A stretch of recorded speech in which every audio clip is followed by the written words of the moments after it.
بتحبي شوربة العدس وبتخافي تاكليها؟ بتستني الشتاء لما يجي عشان تاكليها؟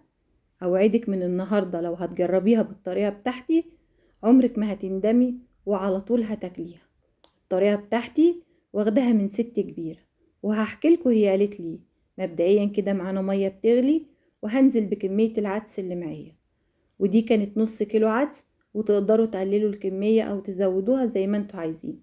نزلت ببصلتين متقطعين كده، وحوالي ربع كيلو طماطم، كام فص توم، وهننزل بمعلقة من الكزبرة الجافة، وهنغطيها كده ونهدي النار عليها ونسيبها لحد ما تستوي.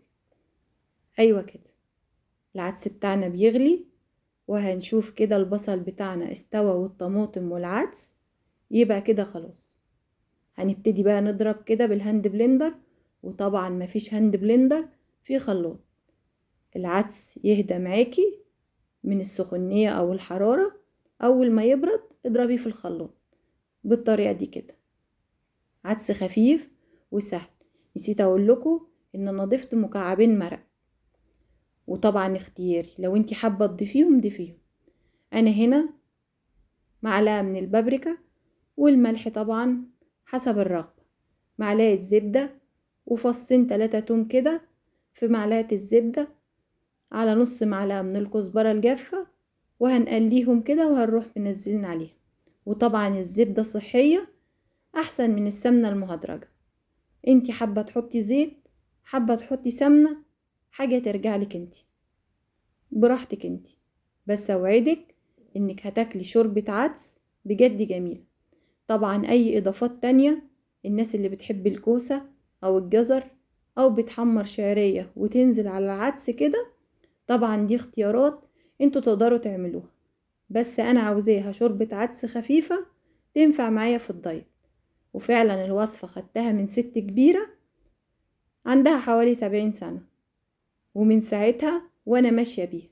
هي قالت لي ان هي مربية ولادها عليها، وهي دايما بتعملها، وحتى لو في الصيف بتاكلها وما بتتعبهاش. وانا بصراحة سمعت كلامها، ومن ساعة ما عرفت وانا بعملها، وجميلة جدا.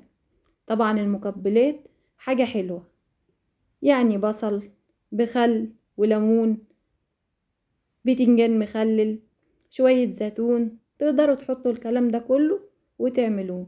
وطبعا لو عيش بيتي مخبوز هيبقى احسن واحسن. بس زي ما قلتلكم انا باخدها زي شوربة كده خفيفة عشان ما تتعبنيش، وممكن اخد ربع رغيف بلدي معاه وتبقى وجبة حلوة.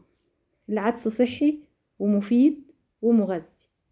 جربوها بطريقتي وبطريقة الست اللي قالت لي عليها، ربنا يبارك في عمرها ويديها الصحة، وانتوا مش هتندموا. هي دي كانت وصفتي النهاردة. اشوفكم على خير في اكلة جديدة ووصفة جديدة، والسلام عليكم.